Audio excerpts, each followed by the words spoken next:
सबसे पहले तो मैं अपनी स्कूल को हार्दिक अभिनंदन और हार्दिक मुबारकबाद देना चाहूँगा कि 10th से 12th में प्रमोट हो गई है।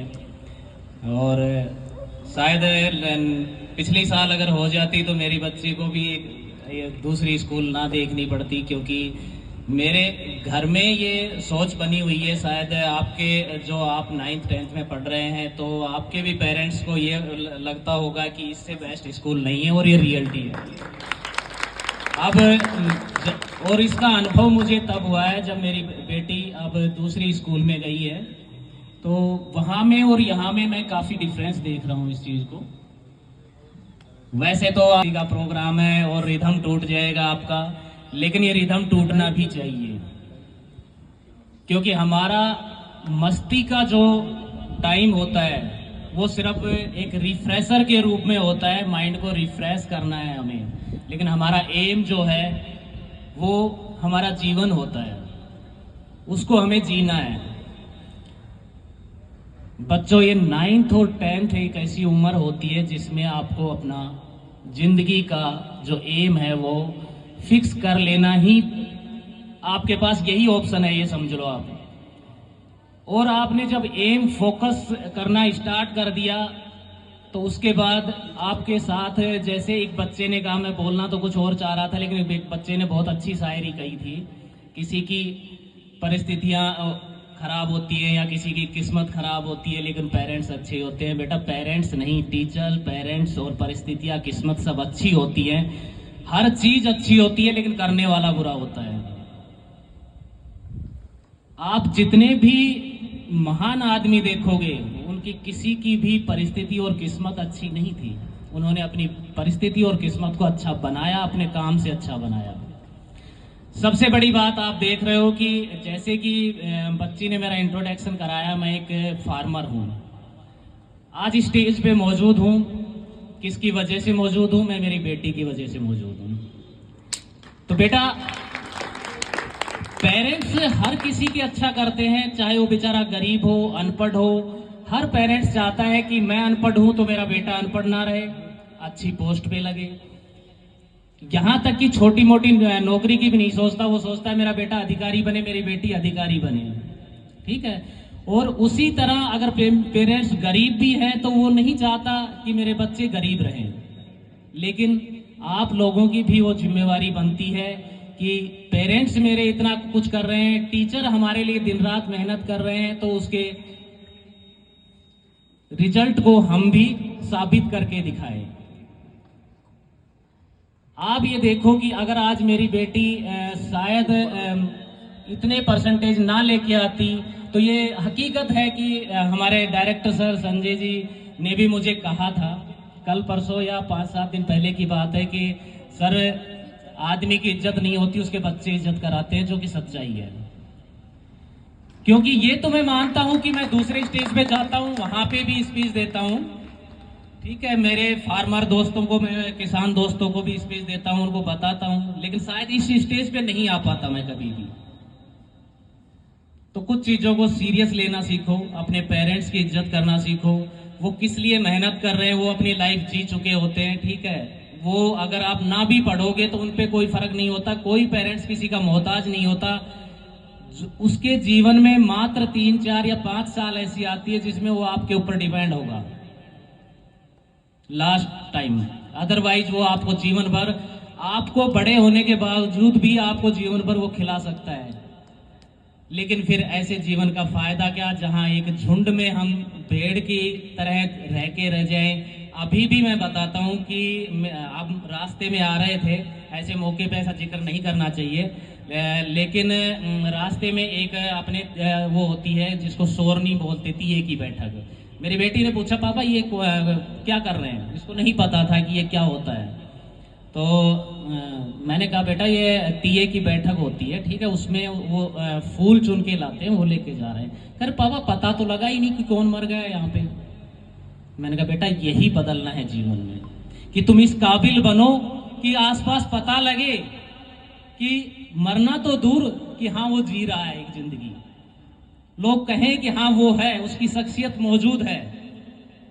वरना तो हम वही झुंड में जाएंगे, आए हैं और झुंड में चले जाएंगे। अपनी एक अलग शख्सियत होनी चाहिए, एक अलग पहचान होनी चाहिए।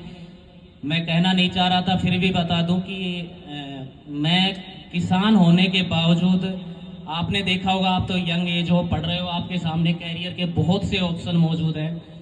मैं कुछ परिस्थितियों गांव में आया, मैं भी बाहर सिटी में रहता था। मैंने किसानी को अपनाया।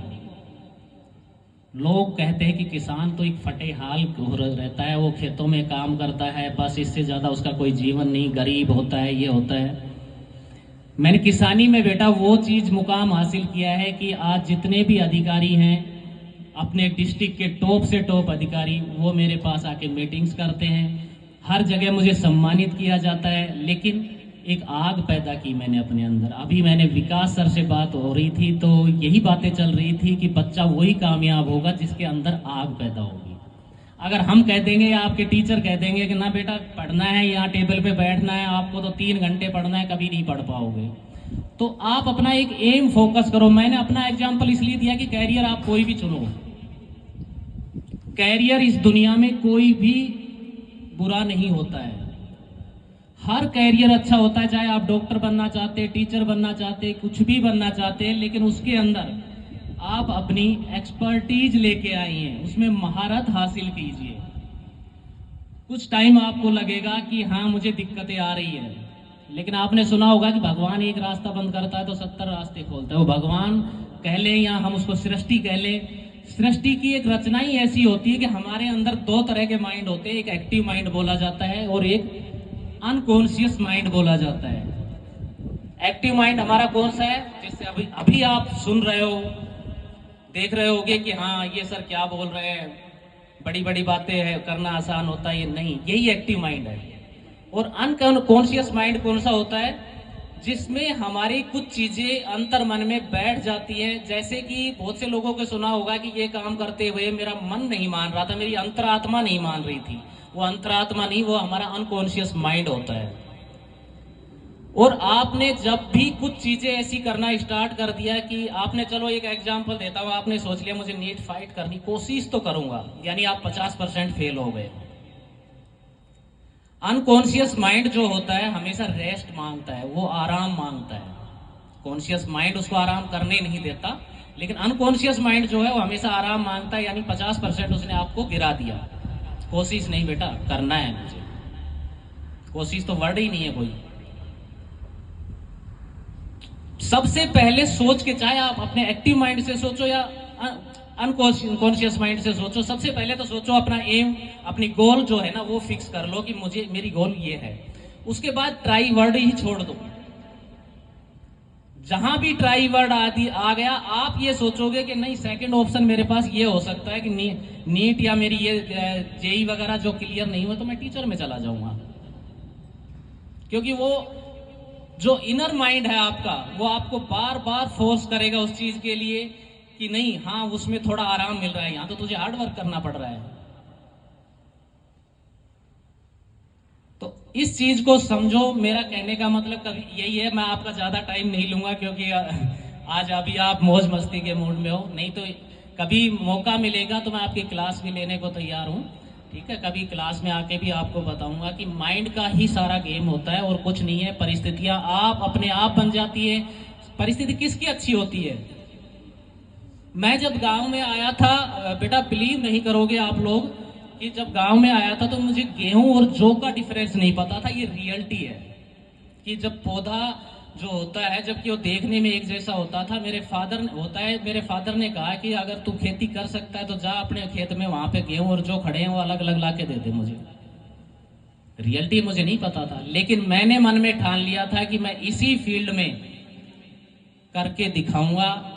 और बेटा मुझे अपने राजस्थान लेवल का भी अवार्ड मिला हुआ है, जिला लेवल का भी अवार्ड मिला हुआ है, और होपफुली नेक्स्ट मंथ सरकार मुझे 6 देशों की यात्रा पे भी ले जा रही है। तो आप समझ सकते हो कि अगर जुनून है तो कोई भी कैरियर पकड़ो ना आप। और अपने यहां तो अब स्कूल में आपको सारी फैसिलिटी दे ही रहे हैं, आगे की नीट जेई वगैरह की सब कुछ करा रहे हैं। और मैं ये कहता हूँ कि अपने क्षेत्र में इससे बेस्ट स्कूल मैंने नहीं देखा। और हमारे फादर है, वो तो ये कहते हैं कि प्रियंका मैडम के तो वो इतने फैन है कि आप सोच नहीं सकते। मतलब इतने ज्यादा है कि किसी को भी बैठे भी रहेंगे तो ये कहेंगे कि भाई टीचर सब देखिए लेकिन वो मैडम के नीचे नहीं।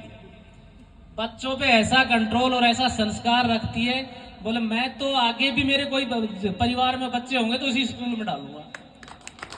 तो आपको इतना बढ़िया स्कूल मिला है मोटिवेशन के लिए, संजय सर और टीचर हमारी इतनी बढ़िया टीचर है। मैं सभी से मिलता रहता हूँ, जो नए टीचर आए हैं उनसे भी मिलूंगा। तो इतने बढ़िया टीचर, इतना बढ़िया स्कूल, आप करके दिखाओ, सब कुछ होगा हासिल। बस सोचना शुरू यही कर दो कि मुझे ये करना है। सेवा बेटा ध्यान नहीं है, पता है ना, मैं थोड़ा कम आने लग गया ना, मैं एक एक बच्चे को नाम से भी जानता हूं। मेरी बेटी के स्कूल में अभी बता दूं कौन कौन लड़की बैठी हुई है। बस इतना ही माइंड को अपना प्रिपेयर रखो, एक्टिव रहो हमेशा। बाकी अभी आप मस्ती करो, फिर कभी डिटेल में बात करेंगे। धन्यवाद।